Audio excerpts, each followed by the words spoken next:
আসসালামু আলাইকুম ওরহমতুল্লাহি বারাকাতুহু। 24শে জুন 2025 সাল ইমিগ্রেশন আইনে কিছু পরিবর্তন আসছে। সেই পরিবর্তনগুলা বিভিন্ন ক্যাটাগরিতে আসছে: private life, settlement scheme, 7 years rule, বিভিন্ন কিছু। এই ভিডিওতে কথা বলবো হাফ লাইফ টেস্ট নিয়ে।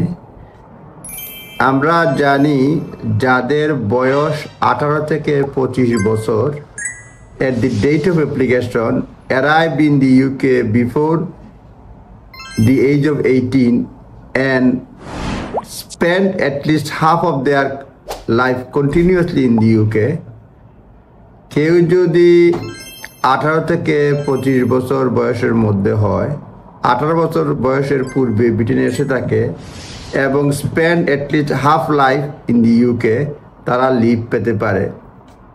এটা মূলত কনসেশনটা আইনে আসছে স্প্রিং 2022 সালে অ্যাপেন্ডিক্স প্রাইভেট লাইফের অধীনে।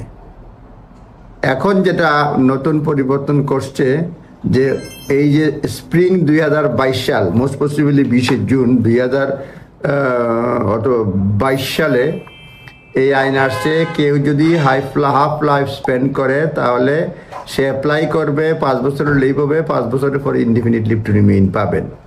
নতুন যেটা 24শে জুন 2025 সালে ইন্ট্রোডিউস করেছে সেটা হচ্ছে changes now being made allow young people granted permission in the UK on the basis of their family or private life before. অর্থাৎ এখন যেটা বলছে, কেউ যদি 20শে জুন 2022 সালের আগেও হাফ লাইফের মাধ্যমে ভিসা পেয়ে থাকে, তাদেরকেও বিবেচনা করা হবে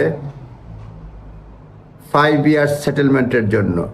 The change now being made allow people granted permission on the UK on the basis of their family or private life before 2022 to settle UK under 5 years 5 base rules if they meet half life test on the date of application or met in the previous application. Date of application কিংবা previous application যদি হয় তাদেরকেও 5 years settlement দেওয়া হবে। এটাই বলতে চেষ্টা করেছে, বলছে প্রাইভেট লাইফ এর অধীনে একটা ভিডিও। অর্থাৎ যারা 2022 সালের 20শে জুন আইন পরিবর্তন করে যারা বলছিল হাফ লাইফ টেস্ট পাস করে যাদের বয়স 18 থেকে 25 হাফ লাইফ ইউকেতে স্পেন্ড করেছে, তাহলে তারা 5 ইয়ার্স টুডে সেটেলমেন্ট পাবে 20শে জুন 2022 সাল থেকে। এখন বলতেছে এর আগেও যদি পেয়ে থাকে তাহলে এবং হাফ লাইফ টেস্ট পাস করে থাকে, তারাও প্রায়